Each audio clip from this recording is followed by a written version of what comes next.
mrana san so say ba ne dia godie mu nsem na no pa yensa ka no e de be som ya hwefo so wo hwe TV na ya Fakye TV sa so na wo social media platform ne so wo benya yen on Fakye TV on Facebook, Fakye TV on YouTube na fe Fakye TV on TikTok go bia rubia no na wa bomodin na fe wa subscribe wa follow na fe wa like yen content awodo a edigu na aboa na bibia no enso atimi akoyi Benjamin Akuya jam film din with my friend Ricardo Vaz me dia fisem eba na me wia lutaki na ko na ode amono ne nsem ni na no enso atimi dia baba be som yen na wuram wa fisem ni mu a yen na enim ade a Ghanaian football nim ye tiding komo ena juju ena denden ne no ena a former player eni edin komo about sani no players awodo edin komo e de fa emwo munyaye from your local coaches ni na no e de mun sensem e de beto wanim one of your captains a wode call your first World Cup ne hon sensem e to just na pia sem na mekan Samson e bebo awuram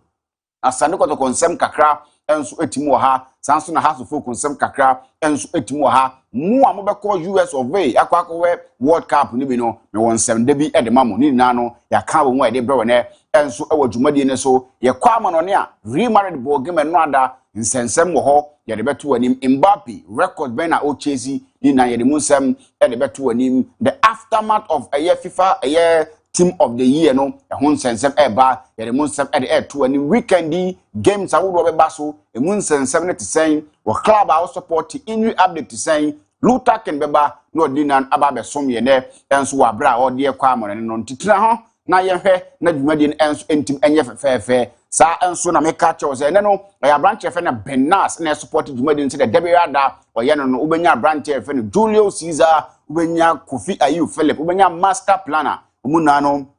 ay support ama dwumadi enso etimi akoso uramu MC arabenya Aki Ola ono support ama dwumadi etima fefefe camera no Lord Asamono na gina camera na chia oboa ama bibia no enso atimi akoye yem proud sponsors support ama dwumadi na koso na afei ya dwuma mu mpanimfo enso support Habib the special one ABOU DIABY and afei big brother maestro mu nano enso support ma dwumadi yi enso atima ya krawe he wo a wo ha yenso oka ho bi na dwumadi no enso atima yemu a tikame ho na yemfa nsem no emfa mama to wani me damu ama me bape ibewuram ensan mu nchemu wo ha beto anim na won so watimi ahu sere no enso esi ko stick and stay yabasisi a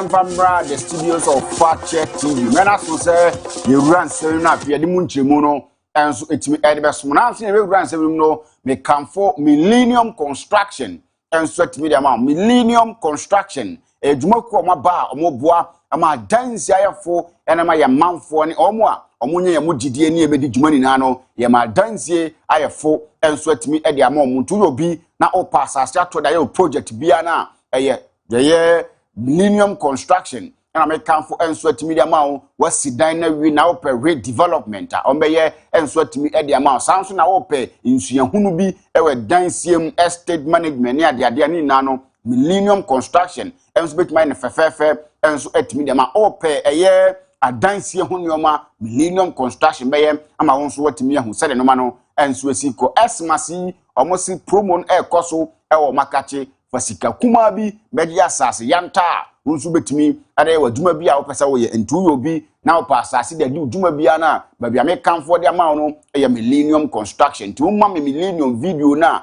e promo video for esmasi na es ya hweso wodi mu nkomo no enso atimi de akire ya hwefo no matimi ahu sere no ma no enso si konti asase kese ene ya dia to ha ye ton de ama manfo esmasi promo no e ho oba sika no wo fom bibi ketewa bi na yade ne ama wasase kese na ode akwa kodu djuma umpewi na opeda asase we nyina na yade a ye tonto di woni kirema o Millennium Construction a nyoma nyina no enso betimi akoye di ama wo Kumasi ha ya na obehu eye Millennium Construction woni kirema oboshan na Yas Junction ho na obehu mo from on 0244274084 0244274084 na ne Millennium Construction eni nkomo koje wasase o dan ho nsensem o dan ho suahunu ni na no ombe enso atimi da ma 15 years and still count no ma yadwo wo Ghana omno obia enya asembia ntuko Millennium Construction a nyoma ni na no enso betimi akoyi onkrata asem no bibia no be fefefe e wasase ne ho na ne mani na no enso atimi akoyi yenwuram na afie ni nkomo emfa mfiri nse ni na Mr. T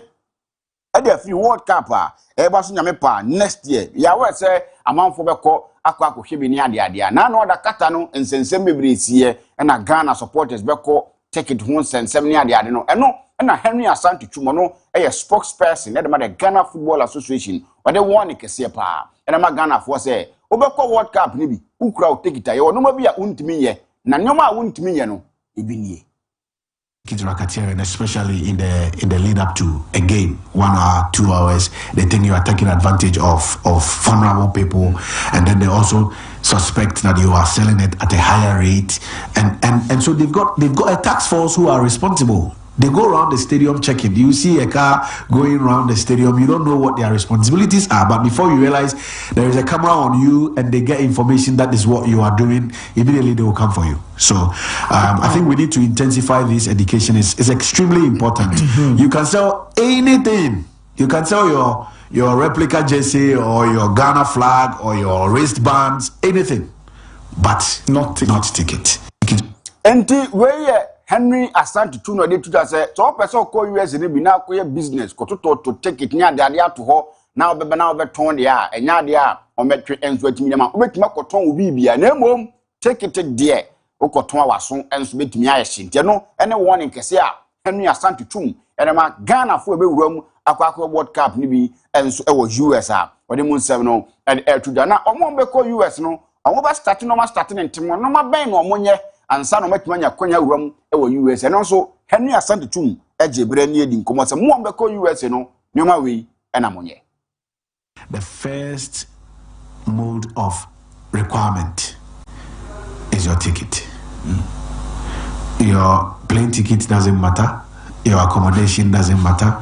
your how do you call it, credit or your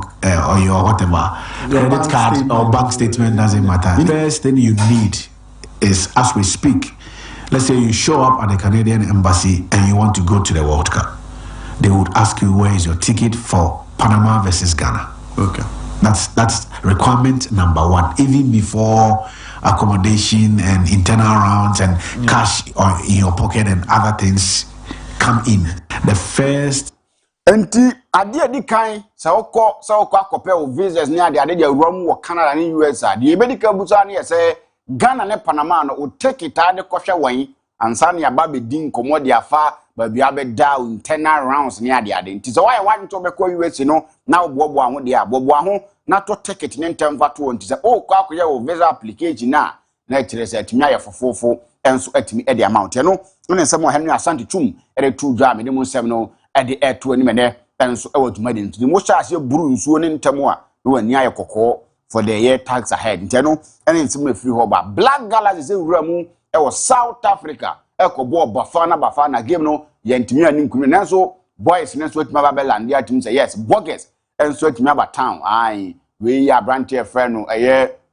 Razak Simpson on the captain Mranti na ono enso atuma ba PMS amanfo ho twa omu players ne ade a we nso ye Rudolph Nana Kwesi Mensah Swedru All Black striker no na so ono nso ezo otum so kura ne bag twe ne bag ne ade a na say Ghana yem players no enso atumi ba bedu we nso ye the technical team ohu abranti ana so refa na Samuel Boadu asanso na obehu opani a ye friend no eye Kasimo Kanse Mengel yes ono nso twe ne bag ne ade and you know Galaxy for no nso atumi ba awa bedu ha nti uye obi na onim Galaxy player Stephen Ahunu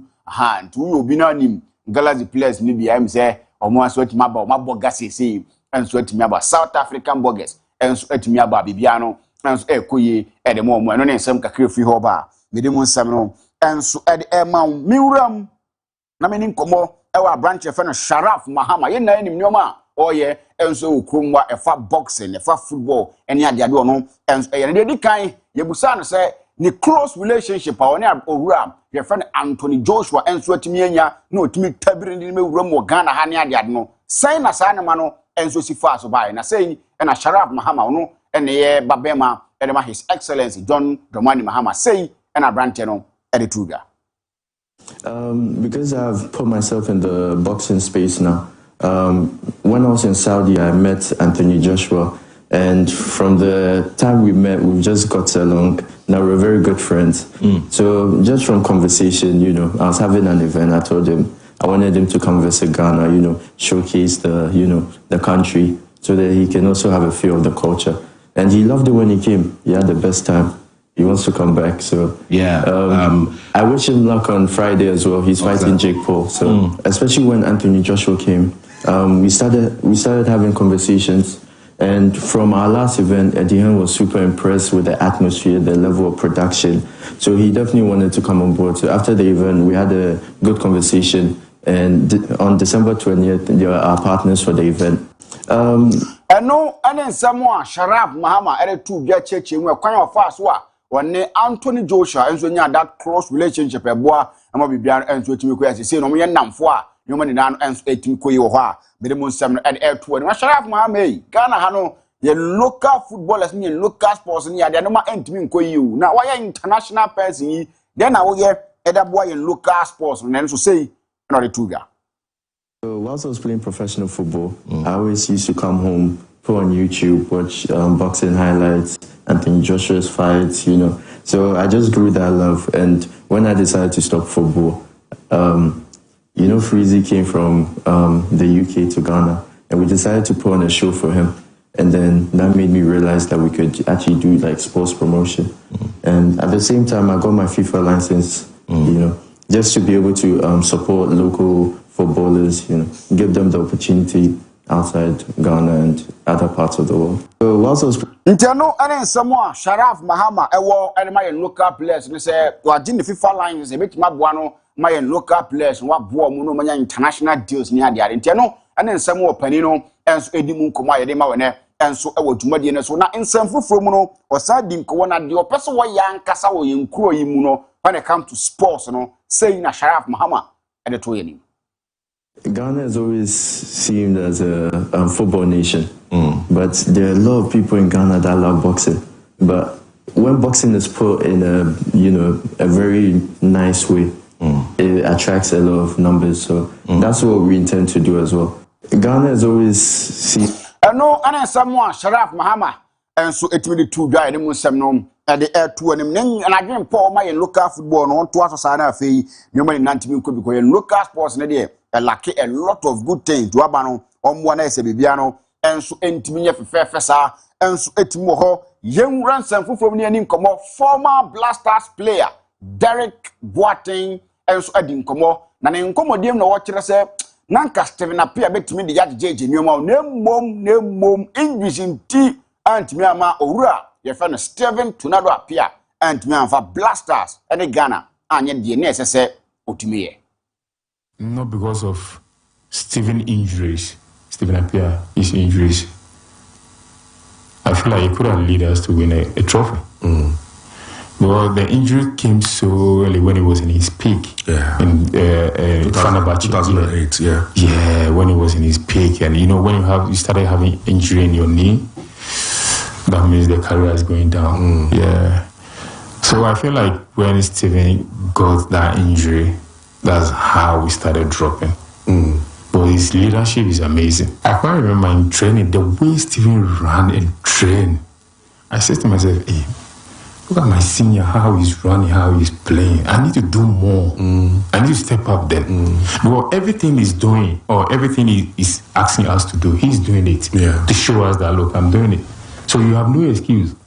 You understand? And his leadership quality is amazing. When it's time for job, we job. When it's time for business, it's business. I remember a game against, I think, Uganda. We went away. qualification, yeah. That time we have Sapel, Tuadu, and that's where Tuadu got injured. And when the corridor coming, and the Uganda team they came, the stadium was packed. The only few Ghanaian fans, and Stephen stayed in Ghana. About the motion, pleasant motion. 2-0. The game was fantastic. We played to the highest level. We played the game how we want the game to be played. And so for me, his leadership is.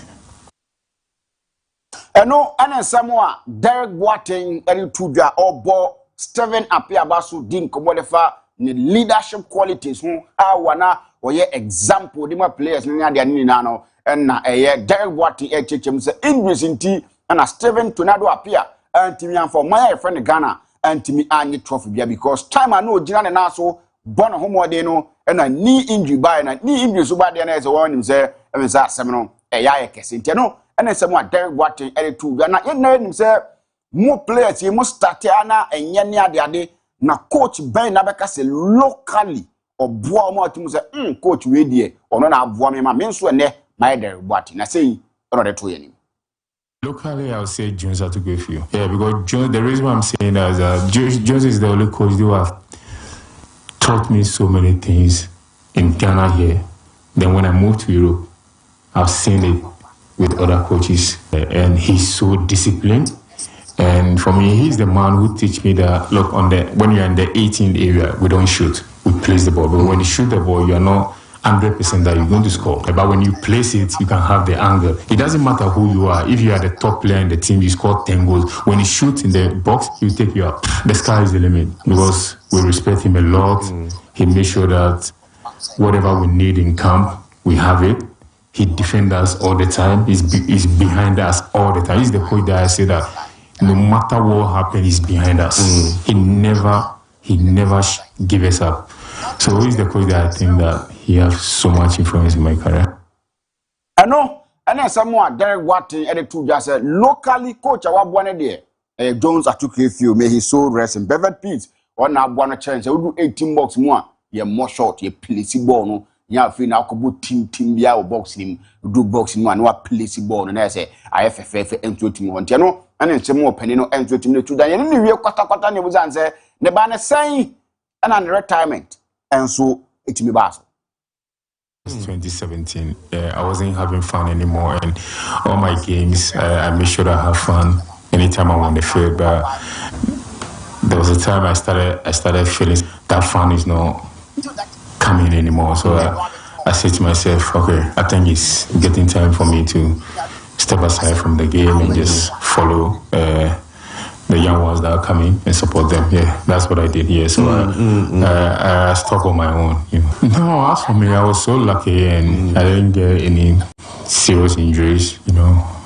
But the only serious injury I got was on my shoulder. I had broken bones there when I was playing in Germany. And also when I moved to England, I started getting some small injuries here. But I keep on coming all the time. But it's not something that I cannot manage to play with. I was so lucky and blessed that like on my career I never got any serious.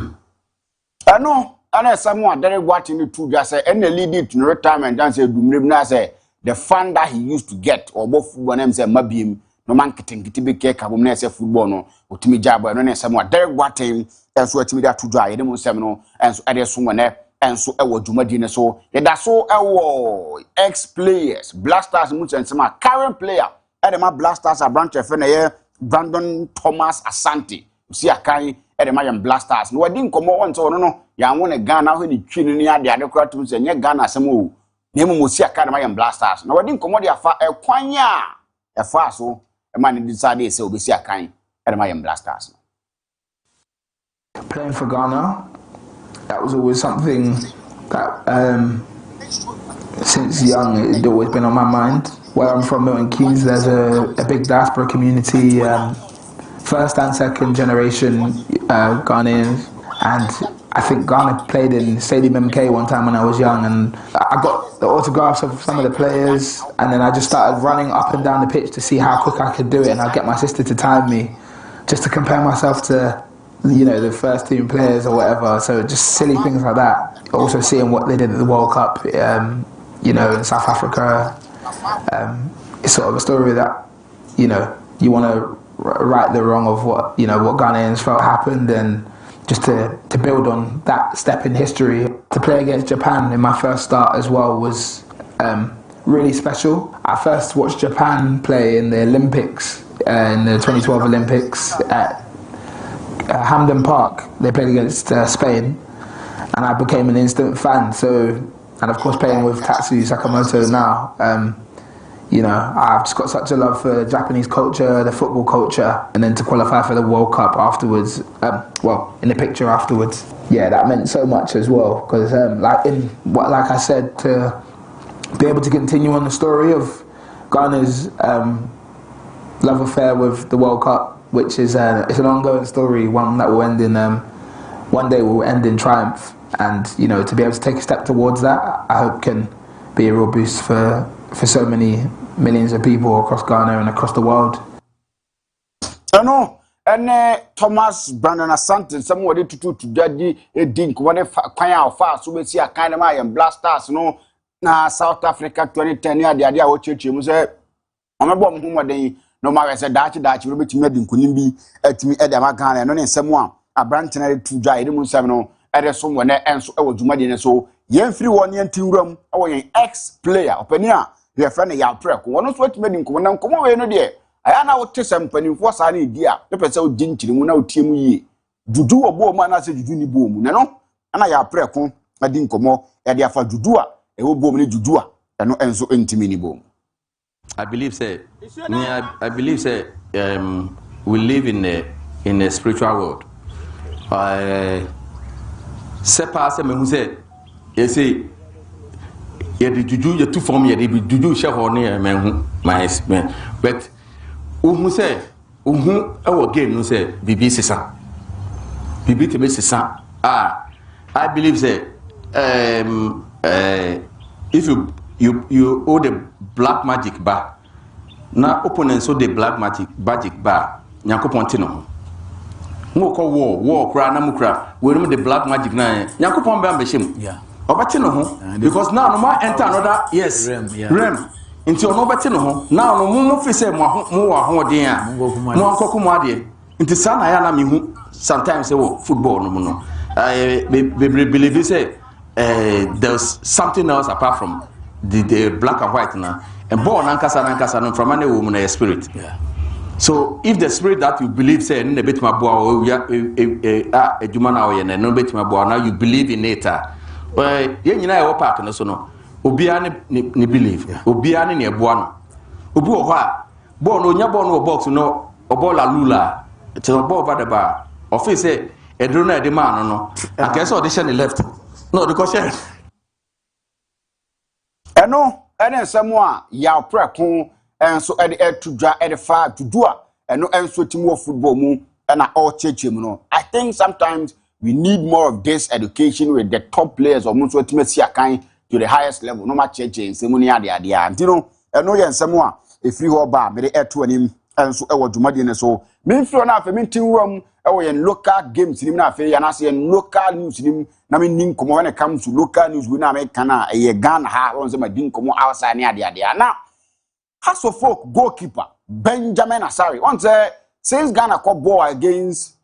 Japan mono he's not been active onko ball carrying cap but he's not been active but yahusa abrante no enso atimi aba live abrante na started training now no enso eye training wo pobi out to musa bibia no enso atimi de them Ghanaians were worried now man for buza question say na den na to abrante fe no Benjamin Asari what is wrong with him na injury kakra enso atimi but now he's fully back to the eye picture or ye training se bibia betimi akoyi and se no makose de esi koyi na to aso de na esi nyame pa ahwe a weekend yi obetimi agina post nim na afi Hasso folk game a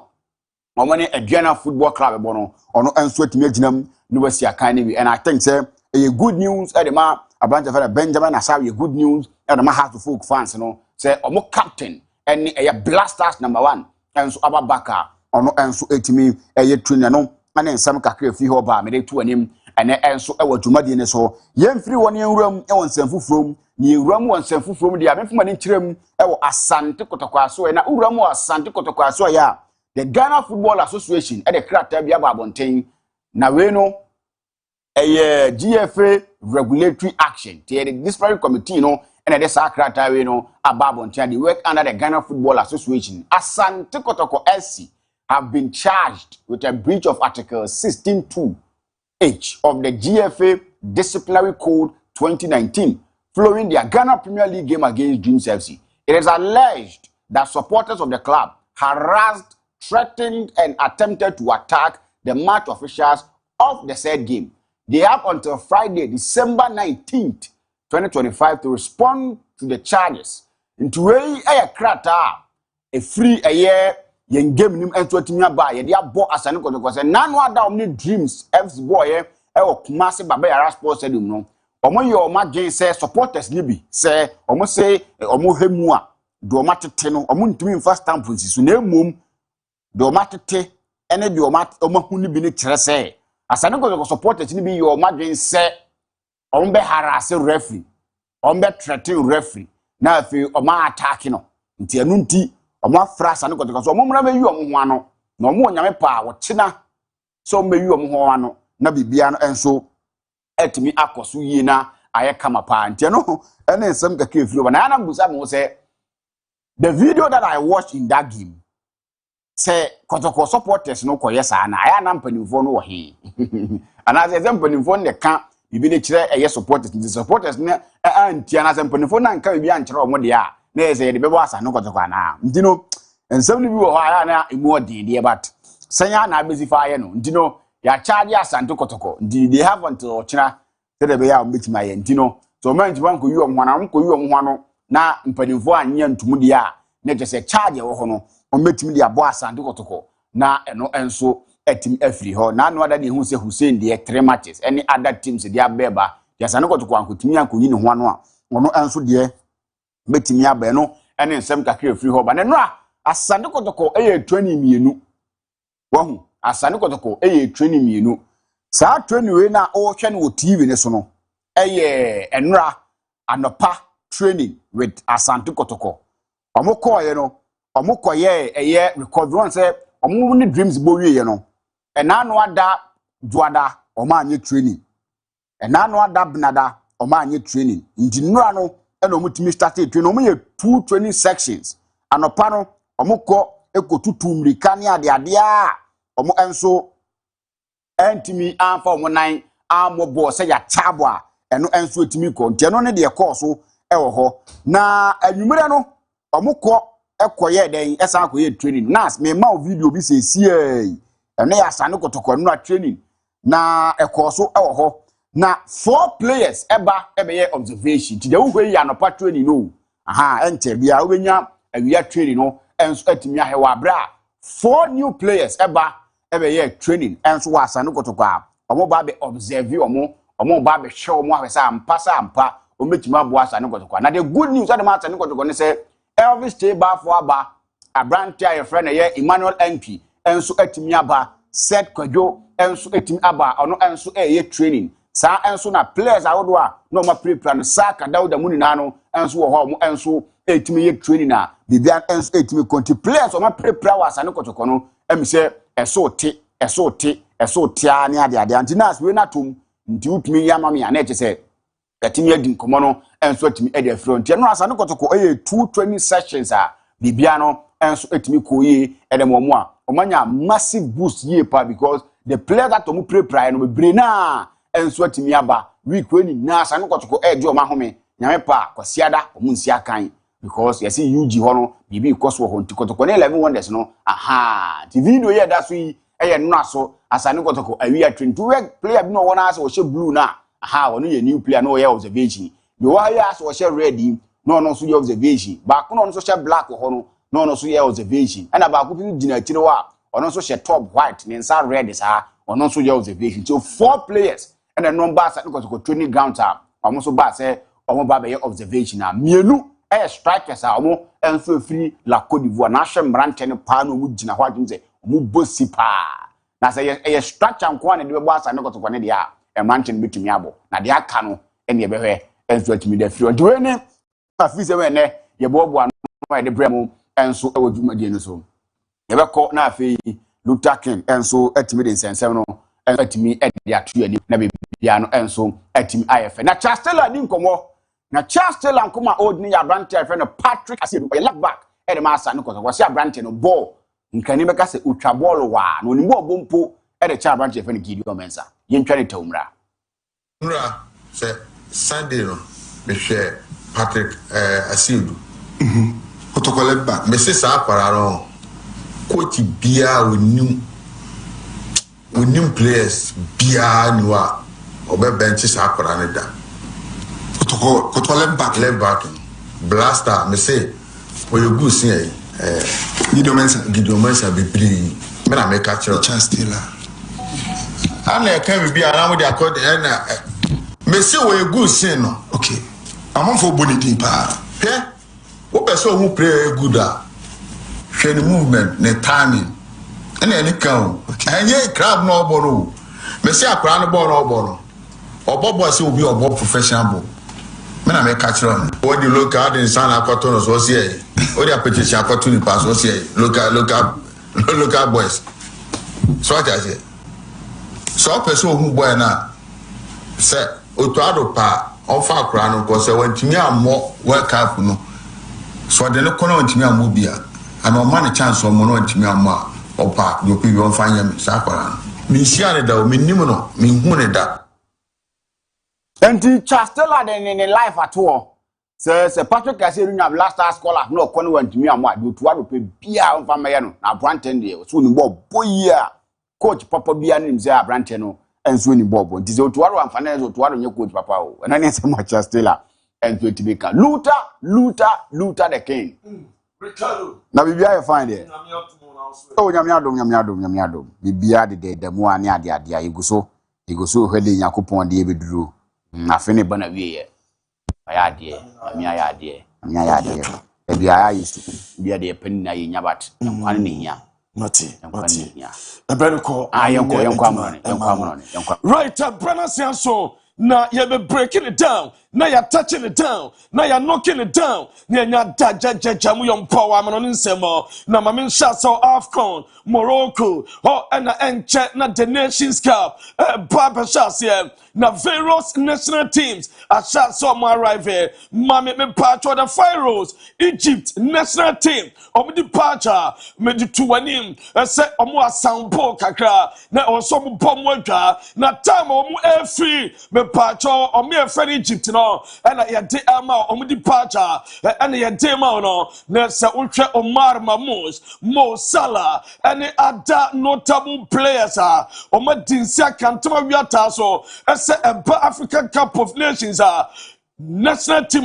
wonim ball national team wonim je the Egyptian national team entinua oman e we show all the best omutna flight team and me patch and my coach popo and any players na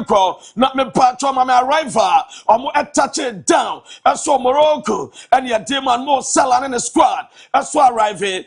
touch it down I'm here trying to buy a camera and no at there buy a jejamo as so at Jamamo Sampa say the 21st December na African Cup of Nations no enya shase na mami romo Senegal na me patron romo the presidential palace and flag handing over etimi eba so na oko Senegal oko major tournament o MON-FRI or the presidential palace na the flag na ma asemo ko represent o man no mun ko defend e flag no mun ko defend o man no one of the finest and the youngest president omo wiasa Senegal me pacho opanyina your friend Mfa Domai ono aye president etima aye Senegal and no atwa Senegal mo dressing omo outfit we aye BJ collections and o pamfri Kumase aso the money Senegal for the domo ho efe kama and no omo panyina descend ono na eba down the youngest the finest na also call boy your friend KK Khalid Koulibaly wa skipper Edma the Teranga Lions of Senegal Sasra Sadio Mane omunyina etim koye ema enroha omutimi enu empayimfo didi nkomo ema omampayini etu omfo we show mo on the best a presentation of a flag no or handing over eso edima omo ema baye kama video na daswa goalkeeper Edouard Mendy former Chelsea goalkeeper and the Saudi Arabia Al Ahly on supporters better much do baby no so man panyine chacha obiansam na unko the football association panyum for nesan temitwaguye anu man pay the flag ashe the skipper Khalid Koulibaly aswonsam na omutwa picture ma skipper kasaye what the two man panyine no man anim aso tie o mata o machi and a good one message could disappoint to a minor,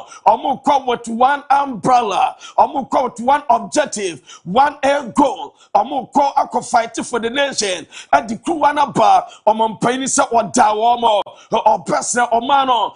come share man munyam, said Joma yo, Fesono, ba, me pacho enyafe, and quense away nam ha, no way nam ha, no way nam ha, crowd boom, ramom, no man so ejom kwan o man nsa mehia wo mo eno edefro eba ma me time omu departure omu wie na omu ekro akopem e Morocco and the place no ete empacho etrem omu bonkomo atwam bia so ye kama eno ye Senegal omu etim no omu so no omanya bibia kama omu te kwan so omu kro eno ede eba na me pacho mame Morocco omu next team boss your friend me pacho way a Senegal boy your friend party cc on so kasaye so mo shomane bo so mo jide mapa so kromo kon ultimate omo de baba am a bia so kama me Senegal hotel no na enkrofo kakra o Peru images na ma utwe hotel Senegal enkoda so me pacho Morocco ho ede ho efe Senegal hotel Ghana nkobi Baya Senegal Ecuador and Benas running come on Demal not me patch from Egypt hotel no na ye enjoy Egypt so there so ekakra na ye enjoy but the pharaohs the Egyptians as so better me patch also no the images pa na we running camera at the amount no some pa national teams no be enjoying papa but be more sell on better from and what that to so no me patch baby on better Morocco and papa on my pop for the Nations Cup where a hotel and what Morocco and no at the Pamijama now Morocco head coach your friend Walid Ragragi me pacho wakasa you was open host and win and papa so and that's a pressure at Tauswana was say a responsibility and on mine or money swadi huno as I deal munya piache Biache, which is various national teams are. Omukra World Cup, Omukra Eco Place, me pacho, Omramo semi-finals, and which are under 17. No more J, a man no more J, a two a drama, and some left to a minor, the on permanent judge and on Basher, the Biaswaya Kama, and no and some more Paynidia Tuga, not me pacho, I'm a Comoros, or my rival, Comoros for swat touch it down, Morocco, I'm so competing now Comoros for so pa enyuamu nkamofo omo pasa wo se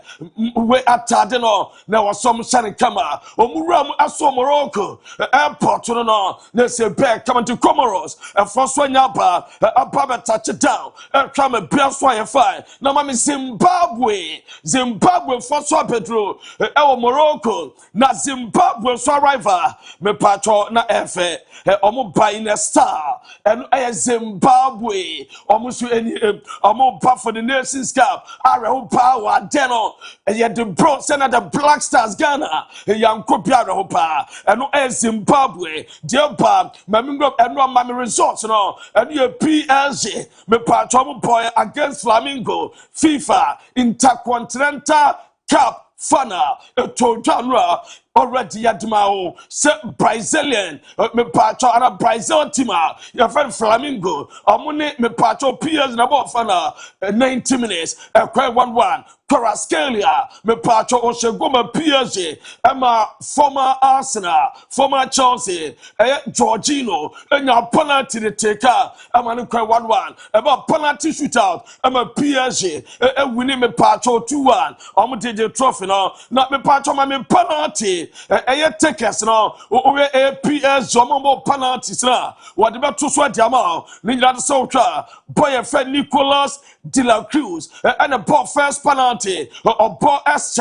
Edman Flamingo and watch Vitinha a boy Shamania 1-1 Saul Niguez a Quasanidia Dembele a Sanidia Pedro Aquasani de Edma me pato team of Flamingo Nuno Mendes Aquashaye Leo Pereira Asani de Bradley Bacola Aquaseno and Luis Arroyo aso Aquasani de Entino penalty no Uko Piaja from Nipa from boy Emumienu Ashaye Dembele Asani de Bradley Bacola Asani de and Uko Flamingo me pato Baco Pe and the team shine Doni Campo, Nicolas de la Cruz, and a Shannon, not me patro, mammy, a goalkeeper, your friend me patro, a Safanov, or Jenny Deep Papa, man, video, no, and we was the first hour, a crap me patro, goalkeeper, no, not what the video, the Pamam, a bra, on one, the goalkeeper's trainer, I'm on the first hour, not me patro, or dear Juma, and what dug out to players some Podmo Flamingo, Babia, Obia, a bonny penalty for and on the Alpha first town name, or iron paper, and on that tele first town name, and a goalkeeper, a train and done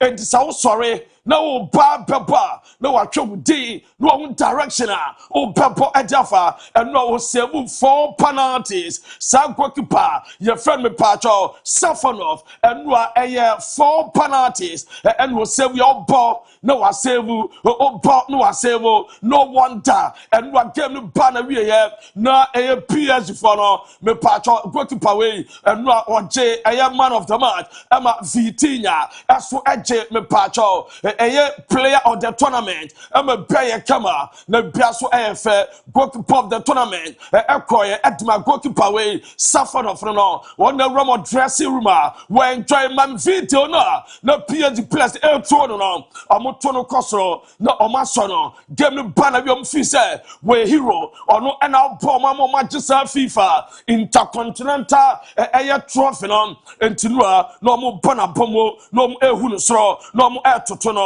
No Piasso Twaya Kama, not Mammy Pacho, Mammy, the trophy and medal presentation. Timer, or Monte, a medals, and a trophy at the MPS for Odruania Dodia at the 2 comb. Will draw my say, was so Quayose, Marjamete, was so Quadote. Na prepare kama na Dembele nra what FIFA best na wasa kwasa penalty no na era wosempa na obi agene de amane ye kama amane ye fe na me pacho Marquinhos ni ye the trophy empema no the skipper omo ebeko na FIFA ye presidomo and the trophy number na omo enjoy na bia so atma ye kama no the trophy ni eba Pre PSG or Penny Timpamano, Marquinhos or Peche, Nechasampa, they are the winners, they are the champions. FIFA Intercontinental, me patro champions, no, and no at the Epa, no, me patro Madrid, or Chessino. Nina say a PSG, a desert trophy no marginal, a but Madrid, say, champions bad, a perfume, sir, me patro badge way. And Pebo PS Jesse no. Na Uma me Madrid Jesse na. Upon Sadia Payem.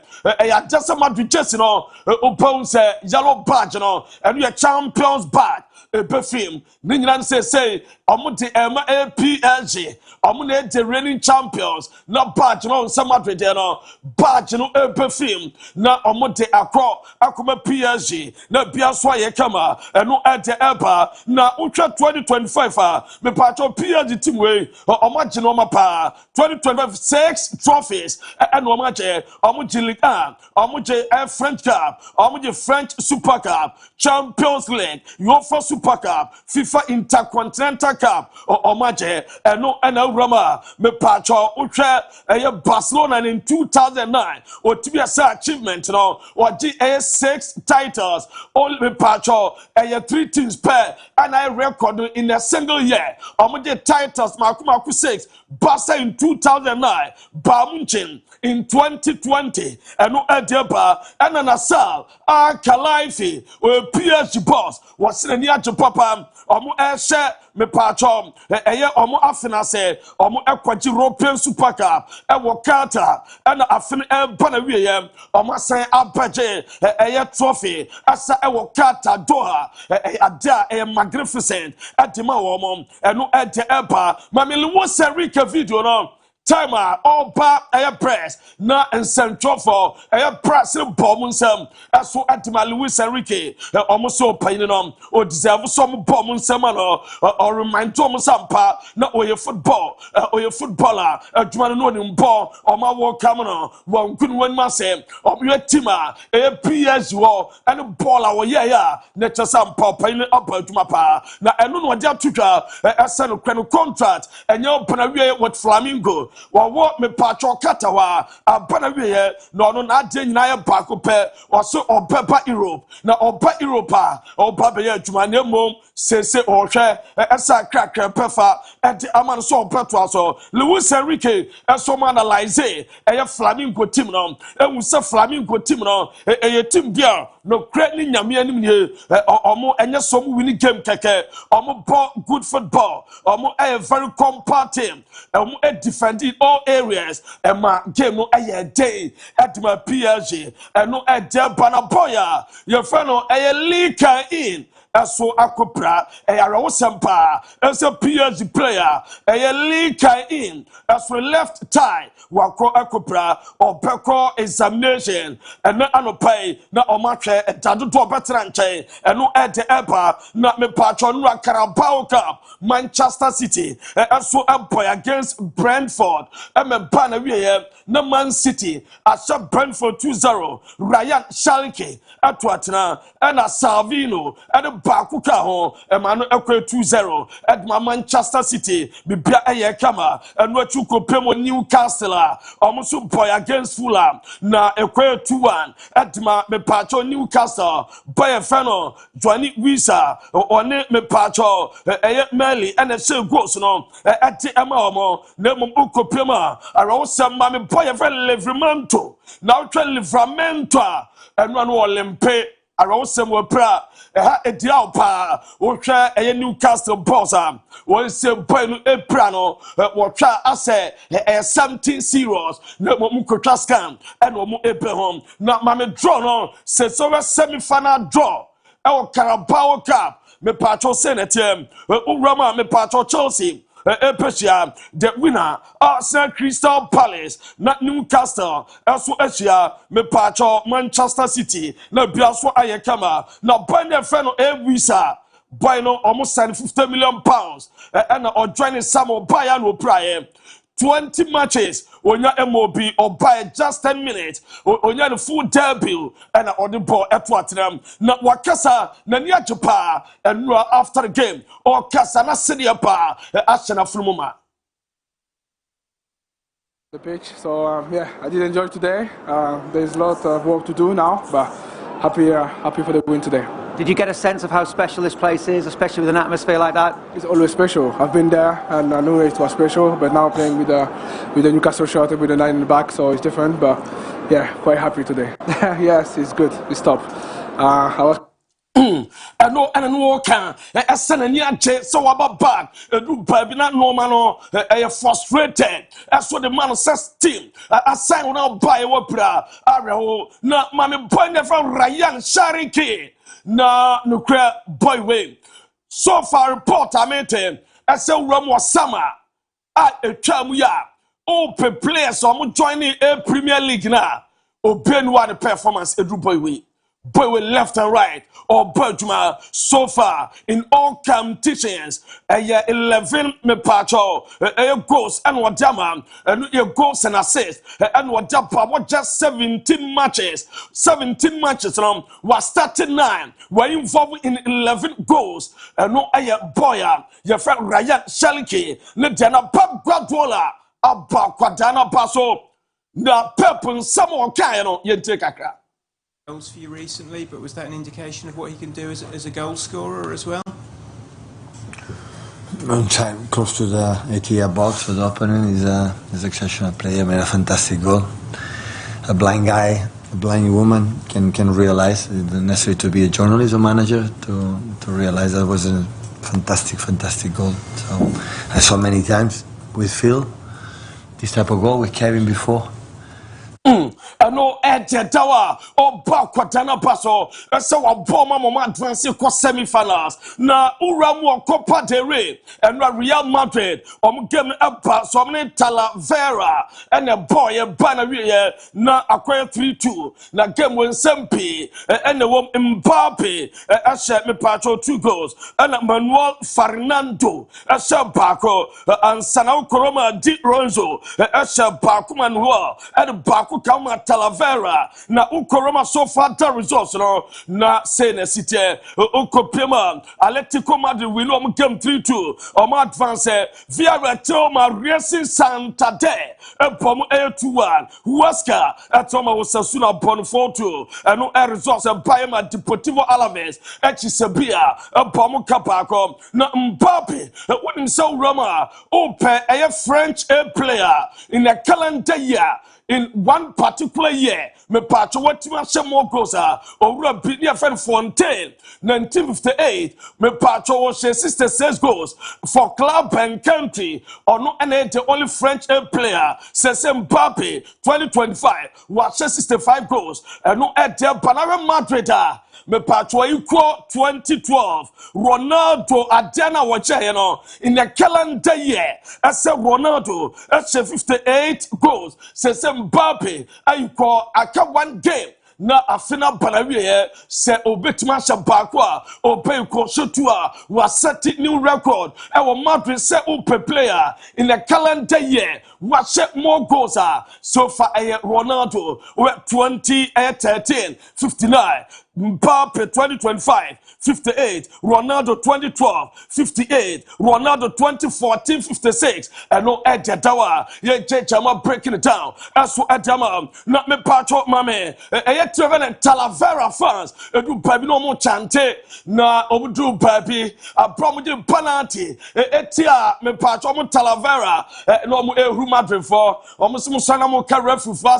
sa na gara case mo adano benefit mo penalty way and ya jama mo ni na e adesi ya ye jeja no me patcho Mbappe and ball boys no and omo bomb papa so as after the game one ball boys job close to 5 minutes na omutin komo na motivate omo na osensan aso adema omo apana baso pa na Alonso and Yamuzan Alonso na game where Doman Mbappe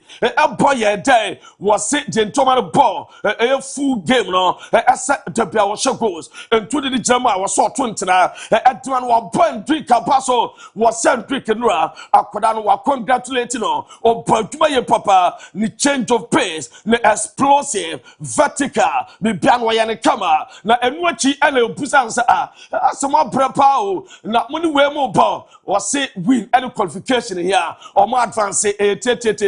na Alonso report amente asoma do for some be maintain no akosi say super copa no pepa so no independent true test Super Copa no bon somba pamno ano peguso atenase eno ede eba na me patcho ramo Barcelona otima ya freno Frankfurt ano mo Champions League Frankfurt for be sell no ma Spotify campaign UEFA a final mo me patcho 38,000 euros as supporters behavior omo emra emetua na urama makandra test again teams wem peno Jimmy Wemo Monaco peno Tottenham Newcastle, Manchester United, Baxter na Bamunchin, Omina Somna Macandra Tastagana, Omopeno, and no Ed Eba, na Rona Darojo, Diamete, S.O. Uruguay. Individually, on one case physical training, on no alpha A trainer, at the piano or contact Barcelona, now Rona Daroyo, me patcho de Bessibiano, or my communicated Jama Bassa, as we am paying for, now Rodrigo Aqua IG paid, Aqua Post Emra, or Captain Madrid and Dubabi, was sister fulfilling dreams with this shirt. What an honor, and no Rodrigo Ediano, not me patcho Ropel Lewandowski, the meeting so Roma, MLS A team back with Chicago Fire, sporting director, and in Besha Sunday, or mama good offer, or more or more train, Lewandowski so on Pasobe Preno,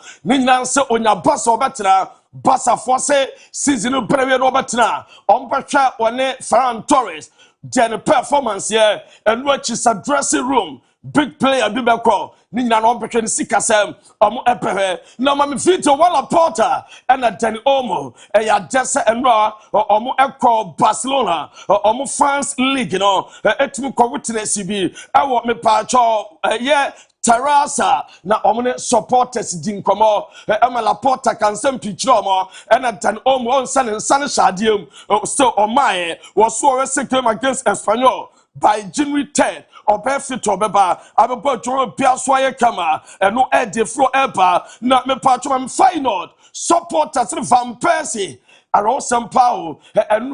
me patron final supporters Kabicha Van Persie almost coaching in Adie.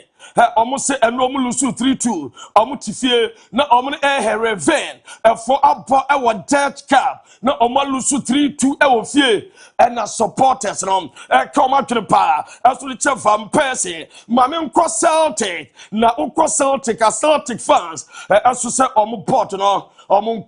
coach no omo coach ni ade. Omo pam coach no na omo empam omo enra Ultra Celtic supporters are no Musojapa. Coach the Bayern the first 4 matches. Nina Walusuna Wolfred Nancy. Walusu the first 4 matches. Walusuna and no at the Eba Inter Milan and no Ametimao. And so Omu Pemo Riyadh Saudi Arabia. Oma rival in ye. Omanya Kudu. Actually Pia Kama. Omu game no me patcho beto Gechina. The Piaswa and Final Milan.